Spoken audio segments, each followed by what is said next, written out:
In this video, we will be responding to a comment left on a video I posted about atheists going to heaven.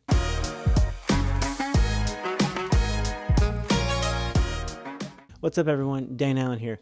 Welcome to In Context, the channel that's all about helping you better understand the Bible in its proper context.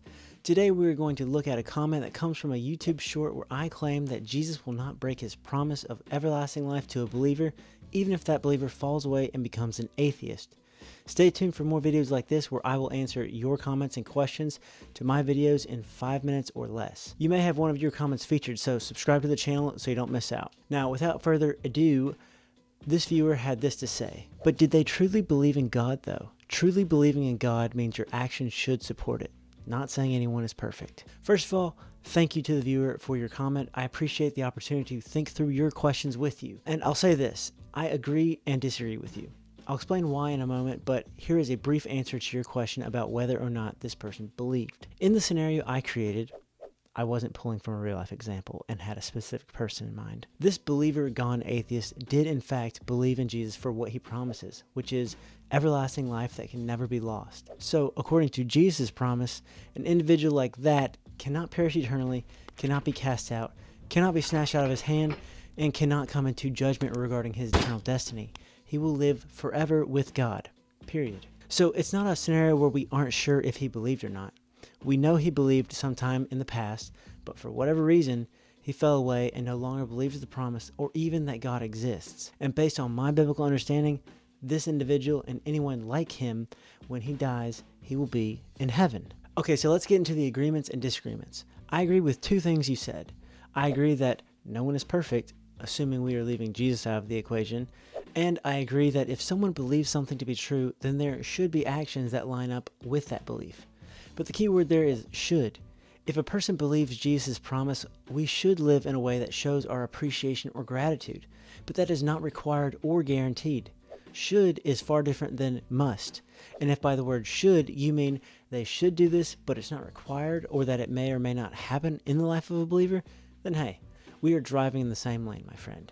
So those are the things we agree on, if by should you mean what I just described. If that's not what you mean by should, we shall add this to the things that we disagree on, which we will talk about now. If by should you mean it is inevitable that a believer will be doing good works which prove that they are saved, or that means it is impossible for this person to fall away and one day become an atheist, we can still be friends, but we are not in the same lane because Jesus' promise is not conditioned upon continued belief or works of any kind. This is made even more clear with the examples Jesus uses to describe the life he is offering. The bread of life that satisfies the need to eat ever again, the living water that cures a person's thirst forever, or being born into the family of God being a one-time event that cannot be undone. Something else I disagree with in this comment is the phrase, truly believe. I'm not quite sure what he means here. If he means, did they truly believe, as in, did they in fact believe, then we can add this to the list of things that we agree on. But I get the feeling that's not what was meant here, because many people within Christianity hold the idea that there are different kinds of faith.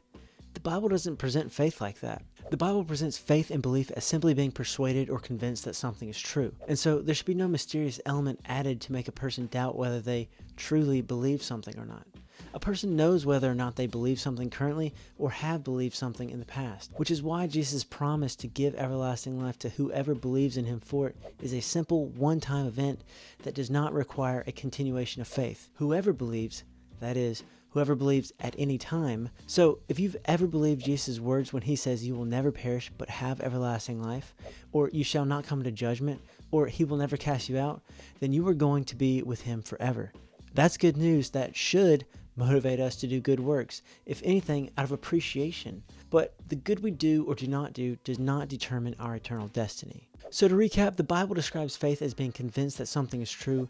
There are not different kinds of faith, and believers should strive to do good works, but it's not a requirement to get to heaven or to prove you are heading that way. That's it for this video. Thank you so much for watching. If you like these types of videos, subscribe to the channel and leave a comment, and you may have a video featuring your comment or question in the future.